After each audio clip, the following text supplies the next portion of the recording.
Family, you're tuned in to Real As Real Radio 104.1, your nightcap of comedy. My name is Ken Miller in the big chair tonight. I know, don't be shocked. You do not hear James John's voice. James is on a nice vacation with his wife, Michelle, in Cocoa Beach. Also, probably murdering somebody. The payday killer. The payday killer. So, if anybody pop up missing in Cocoa Beach, it might be James John. Well, I mean, I ain't saying it. I'm just saying it. So I'm running the show tonight, man. So we appreciate y'all listening. It is Tuesday night, May D 28th, man. Thank y'all so much for tuning in tonight. Join the virtual studio with my comedy brothers. We got a guest, but I'm gonna introduce my brothers real quick. We got Miguel Colon Jr., and we also got the man, the myth, the legend himself, Jeff, Mr. Batman Kaufman. But we got a special guest kicking it with us tonight. I met this brother at I think we were at a roast.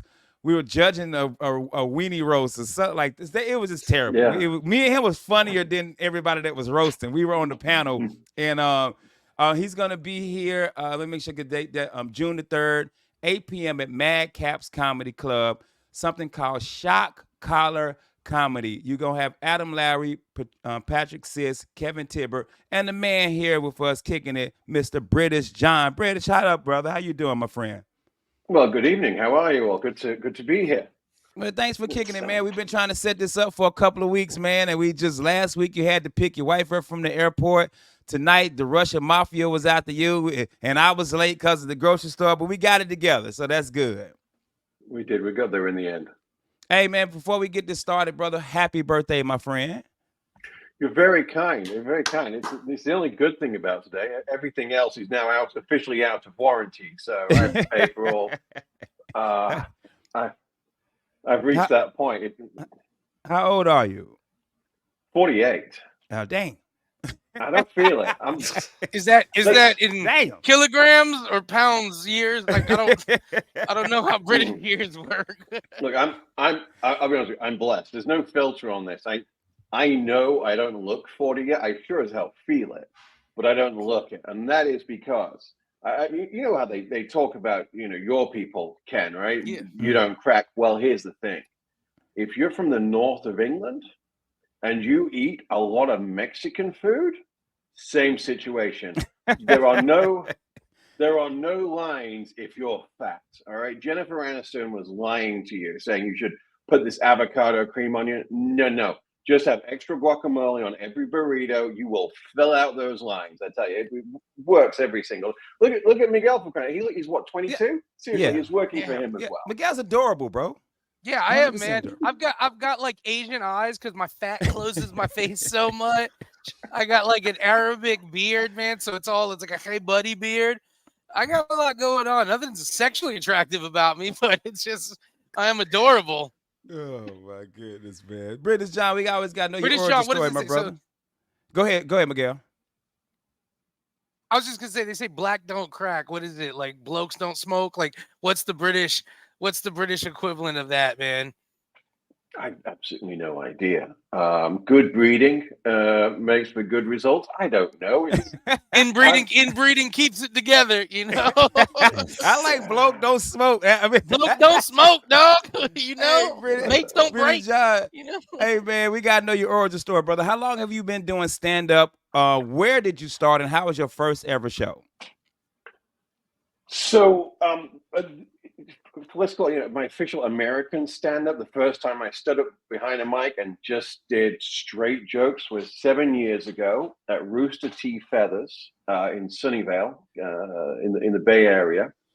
And the backstory of that is actually more interesting because I'm a geek in a suit, so I speak at a lot of security conferences, and so I always have a couple of jokes in the bag just to loosen up the crowd. If you're the guy doing the 8 a.m. session with 1,600 people, you got to come with a sense of humor because they brought hangovers. Yeah. So you got to kind of warm them up, not warm them up like when you're opening, but it's the same skill set. And so I would always have these little one-liners, and I used to do a lot of sales training, so I'd have some stuff for that. And my VP, I worked at Hewlett-Packard Enterprise, and I got a thing, and they said, your scores are great because they scored everything we did. Your numbers are great, but the comments are a problem. And it said, really entertaining, had a lot of fun, never laughed so hard. And they're like, yeah, this was sales training. So he goes to me and he says, I got this crazy idea for you, John. You should do sales training in the morning and do stand-up at night. And so 2 weeks later, I found out how you got a spot on the Wednesday night show, and I asked one, and half the team came out, like 20 people came out to watch me for the first time do straight stand-up. And because I had the most people there, you know how a bringer works. I meant I got the most time. I'd worked on 5 minutes, and they gave me 8. I'm like, and it went well. I didn't bomb. The host was an amazing guy, a guy called DNA out of New Jersey, lives here in Santa Cruz. And he brought me up, and I did my thing, and I made 2 mistakes, which I'll never forgive myself for. And afterwards, he said, that was not your first time. Yeah. And I went, it was. He said, John, yeah, don't beat yourself up. You guys don't have the same relationship with the N-word, so it wasn't your fault.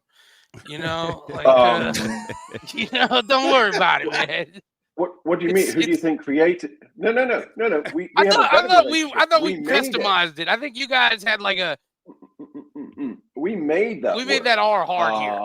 You know? For whatever reason, at some point you kind of forgot that we made the money off this, and you blamed the South. Like the British we're rehabilitated. No one thinks of us as being that bad guy these days. It's a great world to live in. Because you colonized the world, but didn't use the food correctly, so we ain't mad at you. We're back to boiling pizza, I tell you. We need to invade somewhere again. Hey, Dave, man. Guys, you're listening to June 3rd, 8 p.m. Madcaps Comedy Club. British John has the Shock Collar Comedy Show. How did you come about putting collars on comedians, bro? Well, obviously, and to be clear, 14th Amendment, I'll put collars on anybody. I mean, we are not. I'm comfortable about it. We had a guy with cerebral palsy. I swear, if we got the voltage right, we could have fixed him. We were so close. I put a collar on a retired Navy combat veteran, and the only word I got back from the insurance company is, "Don't put one on the guide dog." And I'm like, "All right, fine, we won't." There was 2 things that came together, or 3 things that came together. I hang out with a pretty well-known headliner, and I'm not name dropping that guy. And he said to me, he said, "John, you're older. You want to have that big breakout thing. You can't just do it doing straight stand-up. All right, you're not Matt Rife." And he's right. I'm fat. He said, you gotta build something bigger than you. And so I've got that in the back of my head. And I don't know, the thick part of 18 years ago, I was in a forward operating base in Afghanistan. And we got stuck there for 3. We were meant to have been taken out, but we were there for 3 extra days because of supply issues and transportation issues. And so we did what normally would happen. We got drunk and played with K9 shot collars because we had nothing else to do. So that was a thing that happened. And then about a year ago, we had a dog.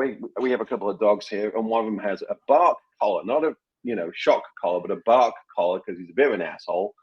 And every now and again, he needs to be retrained. And if he barks, it'll give him a little zap. Well, I'm looking for this thing, and I find it, and I got my little 6-year-old daughter with me. And I'm explaining how she's asking me a million questions. You know how they do. And I've got hold of this thing, and I figured we haven't used it for more than a year. It needs a new battery. So I'm trying to get the other battery. And my little daughter, and I love her so much, let me just say that right now, she just comes up to my hand while I'm holding it and goes, "Whoa!" And it goes off in my hand, and it gives me a shock. And she is belly laughing. She's bent up, and I'm like, all right, there's a thing in here. And so it took a while, and it's on its 3rd different version now, because we keep refining the formula. But the ones you see on YouTube now, it's just a great show. First of all, I want to make this clear, no one gets hurt. We have really strict guidelines and rules for this. And basically, I guarantee that you'll get a laugh, because if the comic does bomb, well, then they're going to have a reaction. So that's the key to it is you put the comic on stage, they get a certain amount of time, and if they're bombing, is it a judge that hits it or an audience member that hits you? It's a mixture, and so all the comics have 3 minutes, and so we tell them to come hard. In the audience are 5 buttons like this.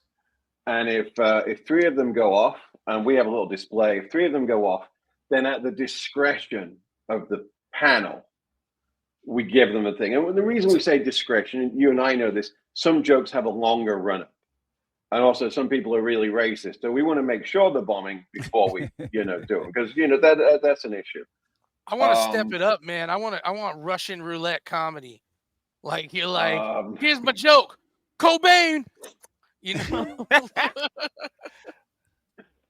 Yeah, we'll do it from Hemingway's house in the Keys.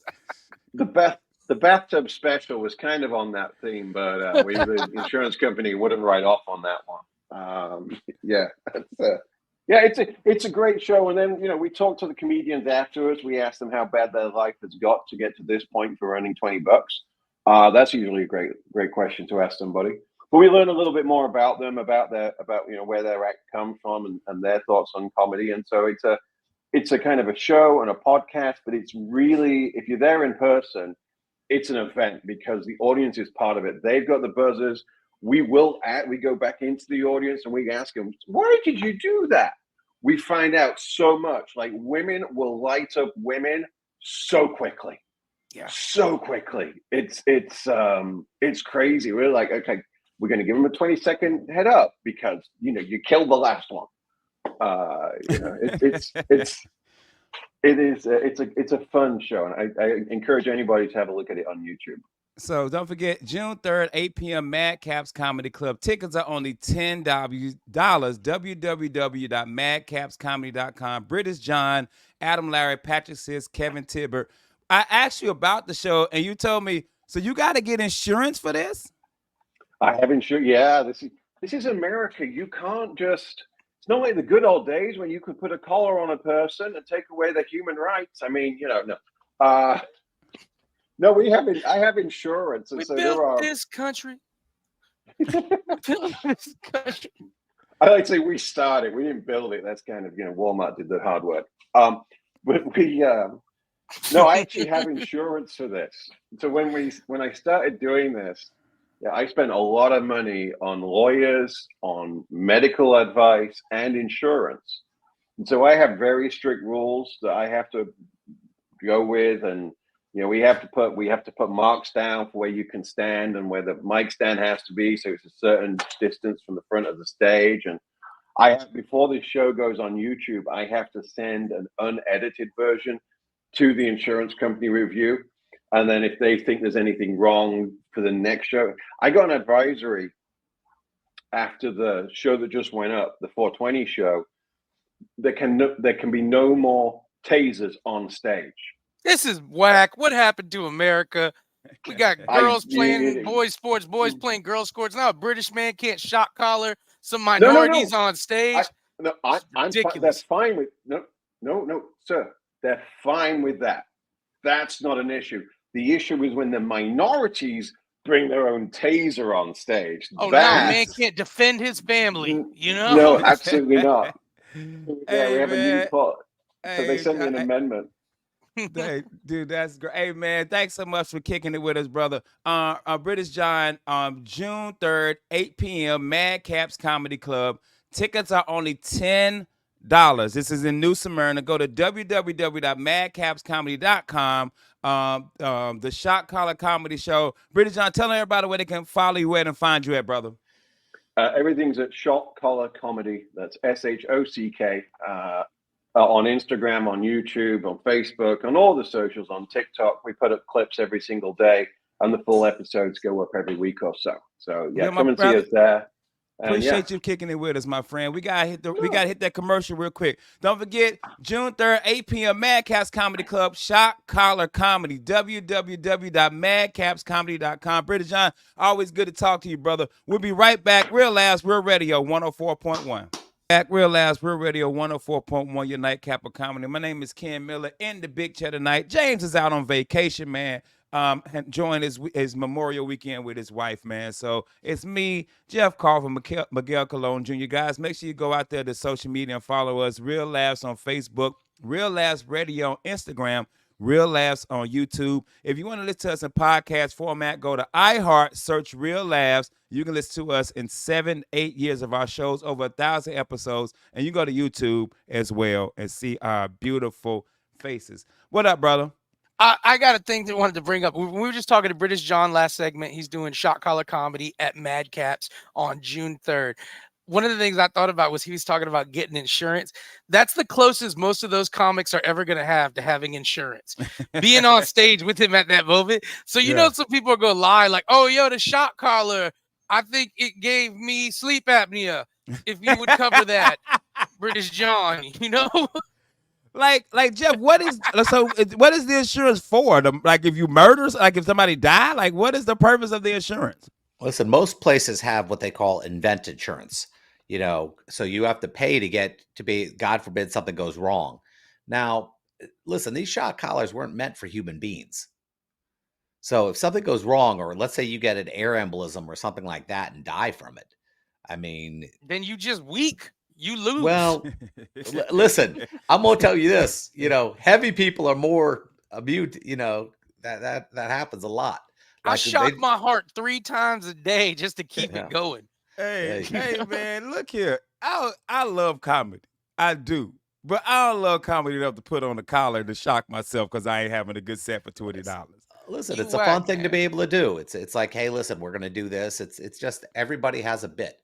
Everybody has a thing now, whether it's eating hot wings or shocking another comedian. Russian roulette comedy. I'm just throwing it out there. Hey man, you just spin it. I ain't doing it. I don't care. I don't care how much money's on the line. I ain't doing it. It's $20, man. Come on now. Dude, I'll pay you $20 not to wear the collar.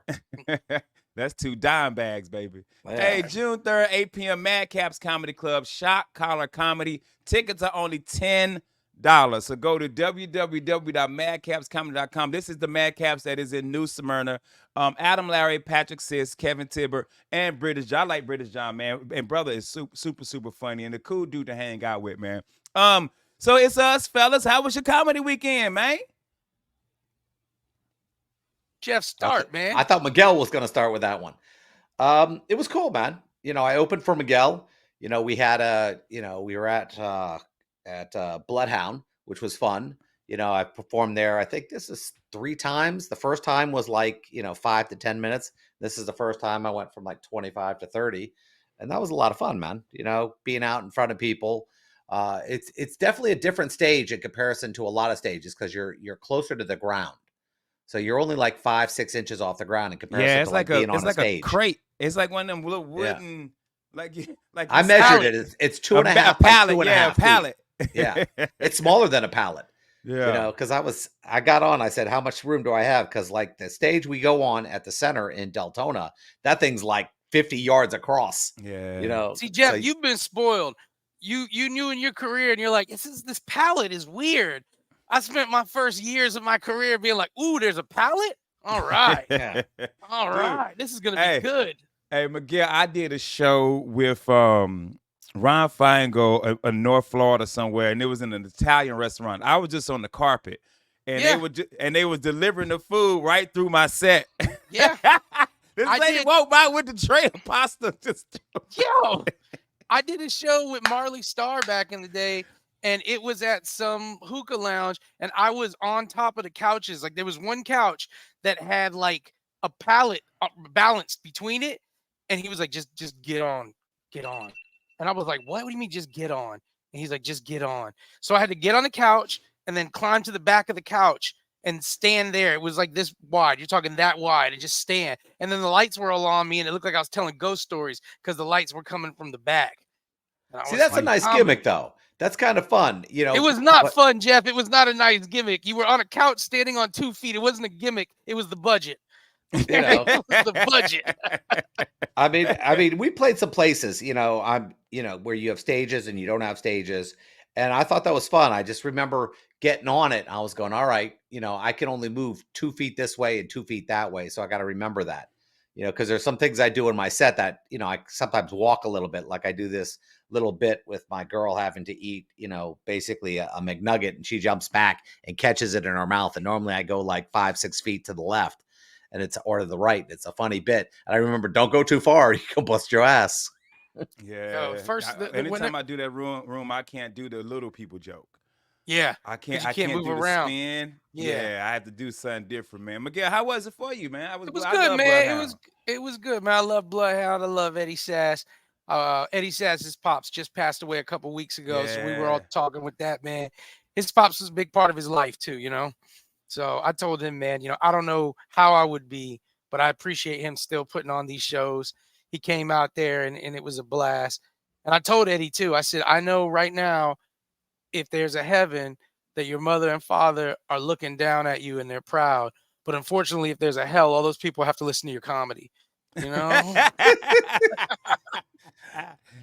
Oh, dude, I will tell you this. I had the best weekend I've ever had at Porky's Comedy Club. That's dope. Porky's is a good spot, It man. was the best. Friday was great. Friday might have had 35, 40 people. And and I had a wireless mic. So I'm in the audience. Ooh. Like I was on Yeah, one. you moving around. Oh, dude, but Saturday was like dang near sold out, and I had never done it that full, bro, and it was just fantastic. But my thing to bring up about that is this, man. To the parents, when you bring your kid to the show, I always ask them this, and it's kids. Like I'm talking about 12. 15 Yeah. to 18 years old. You got two type of parents, Miguel. The first parent is, well, how dirty is the show gonna be? Like, how is it going? And I'm like, hey, if you don't want dirty, I don't mind. I can take my cuss words out. I said it's fine. Then you got some parents like, oh, they listen to everything. Say what you want. And that's the Yeah. parents I had this weekend. Because Yeah. I brought their kid on stage. He was 16, 17 years. I brought that little boy on stage and did the nastiest street joke I could think of while he was standing right next to me. And at the end, his parents like, let's take a picture. Take a picture with him. I was calling him his name was Marcos. I was calling him a drug dealer. I was like, yo, you're going to be a drug dealer when you grow up. No, you can't do nothing with the name Marcos but sell dope. Yeah, and Marcos, you up there too. Like you middle management in the dope game. It's like, yo, like right away. Yeah, right away. Like if your name is Marcos, like they'd be like the Russian dude's like, call Marcos and get his crew here right now. And he's like, what did I tell you about starting problem at Kenny's grocery? And if you Marcos, the minute you getting yelled at, you taking that yelling, and all you think it is, oh man, soon enough it'll be my turn. You know? Yeah, you plotting the murk, yo. You plotting the murk. If you Marcos, you swinging by old Tokyo Valentino, hanging out with him at the omelet station, he's like, your star is rising, Marcos. No need for you to play the role of the sun. You know? Do you want chives in your omelet? I'm all about chives now. I grow them. Hey. And you should definitely have not killed John Wick's dog. That's all. Yeah, don't kill Marcos's dog. Yeah, and he had a dog too. I should have said that. Hey, Jeff, you ever had a kid at the show? Yeah. I've had the worst thing is I have them when I'm doing like my panels at comic book conventions where I go for like 60 minutes and I drop the F-bomb like maybe every third word. Or I do a panel at Dragon Con where it's just wild. And every time I see a kid in the audience and it says there, adult panel, adult this. So if I walked into that, if I had 45 minutes, I said, wait a minute, I need 45 clean minutes now. Does Porky's tell you, hey, listen, you're gonna have to do this, or did you just show up and find this out? No, I do it. So if you go in the green room at Porky's, it has a sign that says F word is for headliners only. Yeah. So Porky's doesn't care. They're old 80s, 90s comedians. They started back in the 80s and they don't care. I, as a parent, care. So I always go to the parent and say, hey, this is an adult comedy show. What do you think is going to happen here? You know what I mean? Like when I do Funny Fridays, we had Tim Allen. Now Tim Allen is a clean comic. Yeah. His coworkers brought their kids to the show. Now everybody opening for Tim, they're not clean. So the parent is in like shock, and she come outside. She's like, "Hey, there's a lot of cussing." I said, "Yeah, this is a comedy club." Yeah. So she said, "Well, Tim's clean." I said, "Yeah, but nobody else on the show is. If you would have asked, I would have been like, hey, we could have cleaned it up for you. But this is technically an 18 and up event. You know what I mean? I don't clean it up I generally make the parents now a part of the show. I did one over at what is it? The Comedy Cellar over at Claremont. I can't think, was it the basement? Yeah, What's the yeah, the one in basement. Claremont? Yeah, the basement, the Basement, yeah. southern, the cellar. Yeah, And yeah, I love that place. Southern Cellar, yeah, good place. And there was a kid in the audience. He was like 12 years old. And whenever I have kids in the audience like that, and it's a regular show, not something I find. If for some reason I booked myself some all ages, then I play by the rules. I always play by whatever the rules I agreed to were. But when there's a kid like that in the show, I start talking to the parents and ask them what he's here. If they knew what was up, I start making fun of the parents. And then what I do is I make the same kind of show that I do. I add the fact that I'm from the future, kid. I'm your uncle. I'm about to tell you about the world. And so every joke in my set that I do about life, I start out by addressing him. And there was a kid named Connor at the show that I did over at the basement. And everything was, I was like, Connor, I was like, hey, every joke I did, I'm like, Connor, one day you're going to do this and school you to this and talk to him. I make them about it. And I make the parent. And if the parents get uncomfortable, like I will never humiliate or anything like that. But I kind of want the parents to understand this is what happens when you bring a child to a show, like this is not for kids. Yeah. I mean, that's a tough thing because I know that Madcaps, they tried to change it where they're saying our shows are children friendly, all audience, all ages.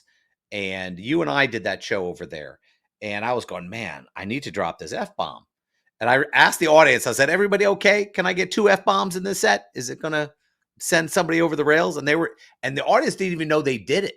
They were like, oh, why would we care? Yeah. But I think they advertise that sometimes. And I'll tell you this, you slap some shock collars on people and expect an F-bomb not to come out of somebody's mouth, you out of your mind. Oh, yeah. I was cussing. I didn't care because I didn't see any kids in the audience. So I just do my normal set. Like I did Funny Fridays for this graduating class, but it was open to the public as well. And it was a lady there with 2 of their kids. They were 14 and 15 years old, but they were say whatever you want.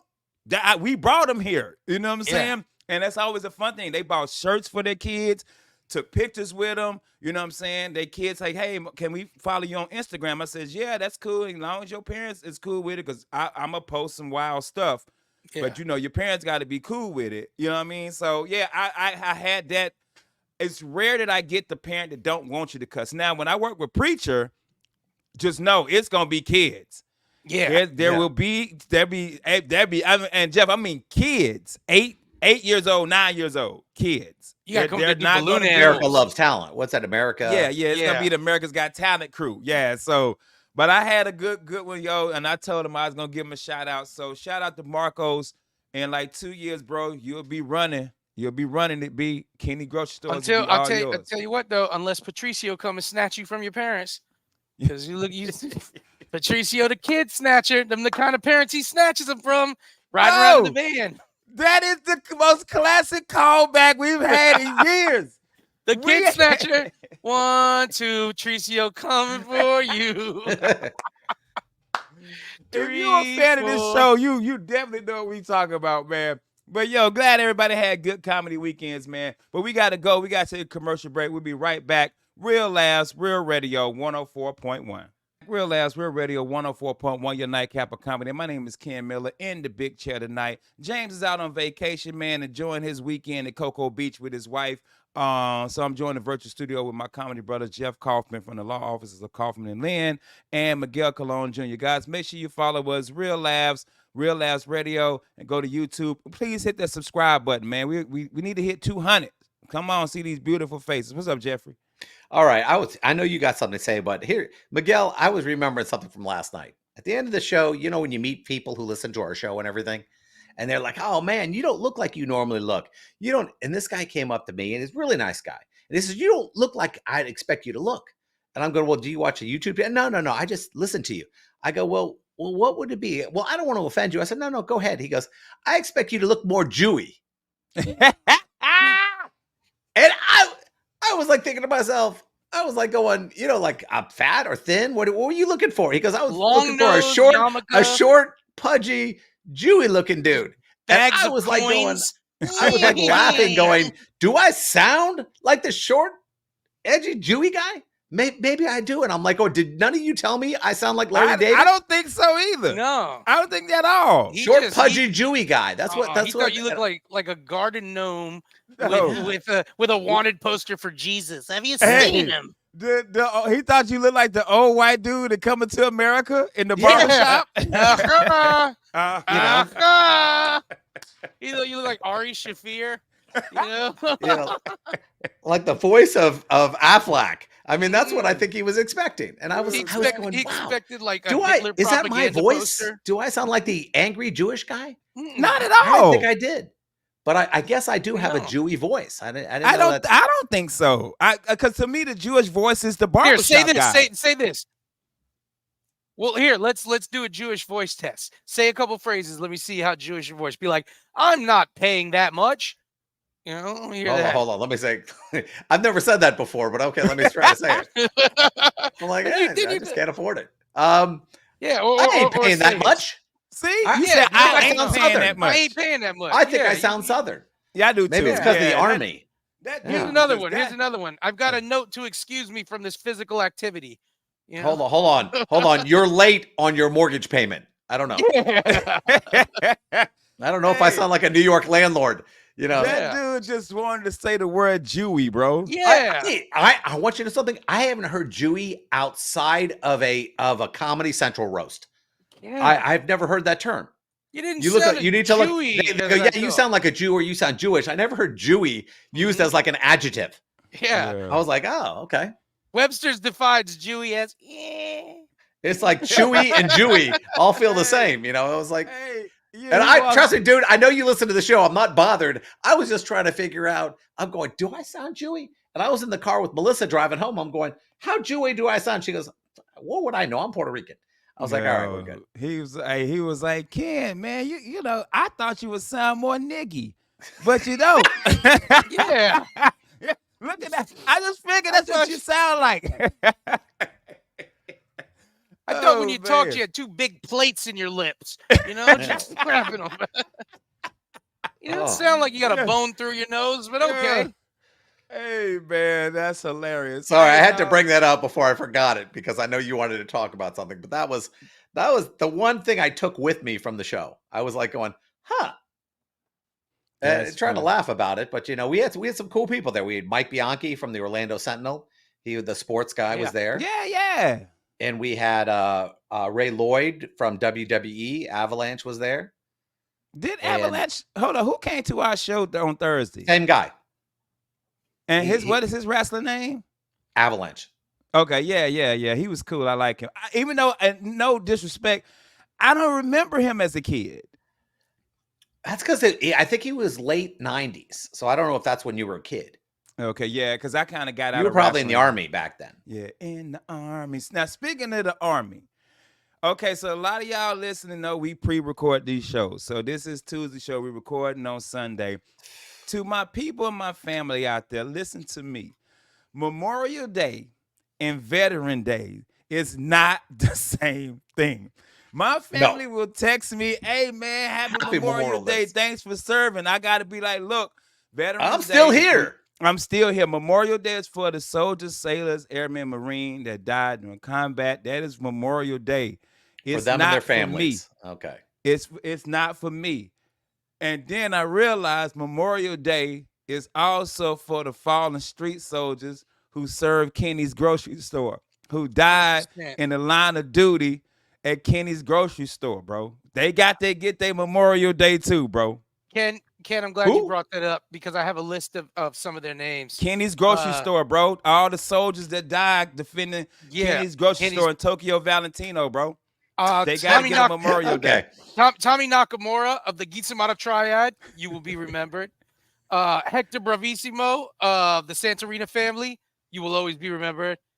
Johnny Nixarelli Nichols, lived with your mother till you were 45 years old, Staten Island till they bury you. You will always be remembered. Racist Kyle, what can I say? It's a weird name for a Jewish guy, but that's what they called you.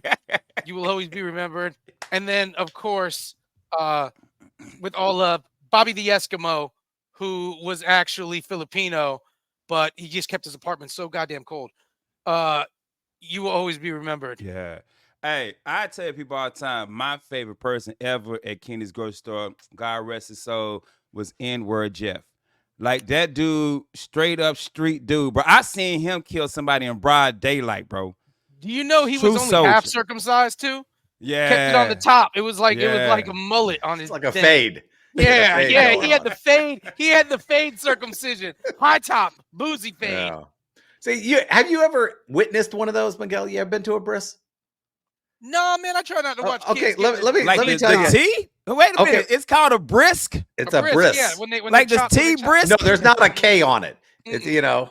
it's like ask. No, it's bris. Bris. You know that's my word, axe. I know. So here's the deal. Jewish people, what happens in a bris is like a week later after you bring the baby home, you have a party at your house, and then a rabbi comes and snips the kid's foreskin off. Instead of doing it at the hospital, they do it here, and it's like a celebration. Now, the weirdest thing is when you invite people who aren't Jewish, who've never seen one of these things before, they go, "Oh, you want to come to this?" They think it's like a party or something. Yeah, I'm thinking. And then right in the middle of the party, some dude gets his wee zipped. Yeah. Hey, now, I've been to Diddy parties, so this ain't nothing to me. Yeah. Well, every non-Jew in the place goes like this. What kind of what was this weird heathen stuff? You go chop the babies. What up? Come on, baby. Come on, Jewy baby. I got They're trying to you. grab that baby and make a run for it. No. Hey, you ever look at him and be like, "Yo, that's actually a big one." That's all right, little kid. Hey, that's gonna what be all right, kid. When you see Drake at the bris run, Yeah. What's Dan Schneider from Nickelodeon doing here? Yo, I- dude, Weinstein was taking reservations. All right, in Yeah, 6 years. no, Okay. Cultures are crazy. That's a crazy. As a rabbi, is he like go to medical school for this? No, he's just got like this little cigar thing with him. That's insane, bro. Yeah. Just chopping it off, and then we barbecue it. I want you to know Brisket, something. everybody. I haven't been to any other than my son's.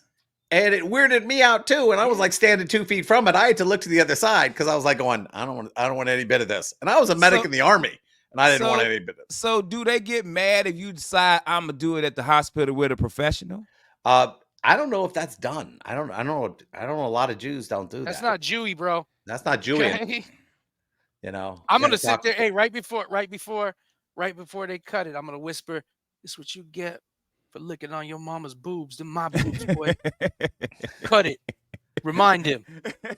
Yo, and you said it's like they brand it like he's burning off like no, a brand? it's a snap. It's just like yours. Like a You cigar don't brand cutter. anything. like a Q dog. Yeah. Yeah, That is crazy, bro.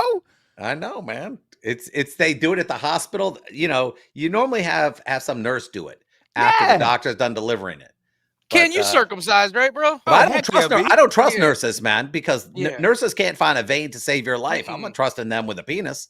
So Anytime when wait. you You don't trust a dude that went to a woman, a man that went to school for 4 or 5 years. You trust his rabbi? I have never had I was in the army. I was a medic. Never a nurse. There was no army nurse I knew who could hit the vein. Couldn't do it. And nurses in the hospital, a lot of them can't hit it either. I did my own. Yeah, I actually gave myself I took my a butterfly knife. I was like, I gave and I myself looked my at him. final IV because this woman took 8 times trying to hit me, and I was like, did "Screw my this! own I got it! I circumcision. got I it!" looked at the doctor. I said, "Hey, dog, don't nobody put their hands on my wee wee." Sa, sa, sa, sa, sa. And then I Hey, not cut the it. butterfly knife. Yeah, butterfly. Yeah. Sa, sa, sa, sa, sa. I Except chopped it off. it was a rattle. He was Yeah. like, I laid it on the table, and I said, "I'm about this life." I did mine with Chinese stars. I shot it off. Hey, All right, what's shoot, that cool. thing Raphael got, B? with a whip. The size, Yeah. I side mine off. I did mine with a steady The hand and a Donatello. snapping turtle. Steady hand and a snapping turtle. Be cool. Hey, just held it. Got And him. he was like, Yeah. come on. I need a turtle to come brisk this thing, bro. Yeah, let me get a Jewish turtle. Cowabunga. to brisk me. Jeez. Oh, That hey, turtle And what came are we gonna in, do he's with like, it? "Oh, Get it's this so pizza hot while in you're this at it. swamp. Shh, shh. hey, So hot in this Jeff. swamp." Hey, Jeff did it with a pizza cutter, bro. Yeah. Hey, dude, Jeff, you know it's funny. When in a field unit, you have to take like a 6-week combat medic, class, putting IV in people and stuff like that. 16 weeks. And Combat medic school. in the regular field unit for us, it was just a 6-week Okay. class. And this also the 90s. You was in the military in the 70s. And 80s. Civil Go ahead. War surgery. He Hey, was like, hey, give him enough Yeah, whiskey. Hey, we right, just, hey. we just did it. Hey Miguel, bite on this. You'll be Yeah, fine, son. make sure that the leather belt's covered in a good whiskey. Have him bite on it. And remember, soap is for the devil. Well, we had to do the class and we had to give ourselves IV. And the kid that gave me the IV poked it wrong, and the blood was just squirting out. I Kid was passed like- out. I said, dude, if I had to go to war with this dude, I'm just dead. At least he See- knew how to do the tourniquet well, so that's fine.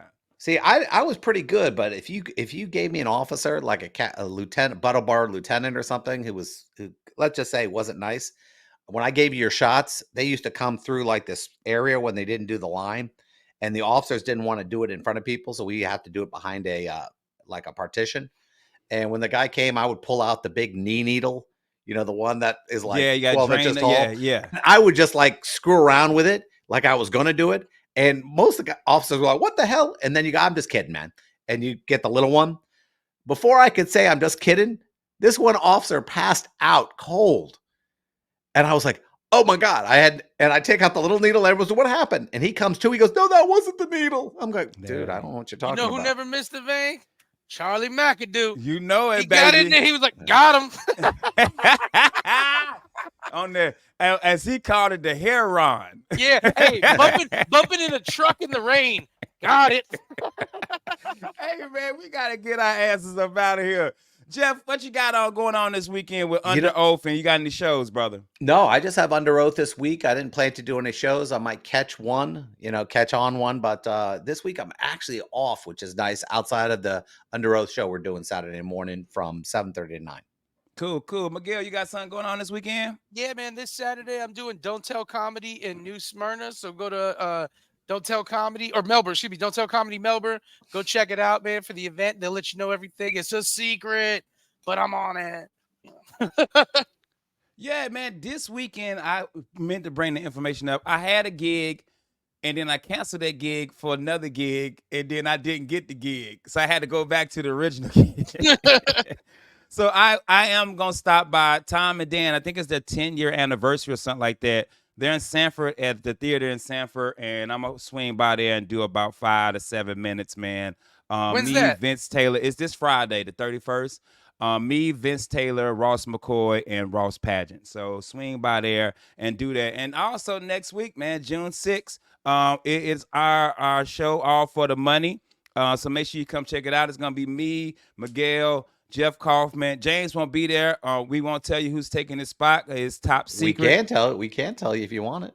If you want to, who's taking his Yeah. spot? Ryan Holmes is Ryan taking his Holmes. So spot. we're gonna have Ryan Holmes from Popcorn for everyone. Yeah, he'll bring a little kettle corn. So Jeff, what's the website again for All for the Money, brother? whenyouneedus.com/events. So make sure you come out. This is, man, it's this one is summer vacation. It's gonna be themed summer vacation. So we've already been seeing some pictures and stuff. So it's gonna be a good time, man. But guys, appreciate you guys so much for tuning in. We're gonna see you guys tomorrow night. I'm Ken Miller. That is Miguel Colon Jr. That is Jeff Kaufman from the law office of Kaufman and Lynn. Miguel, tell them what to do. Take your ass to bed and watch out for the payday killer. James Young's not there.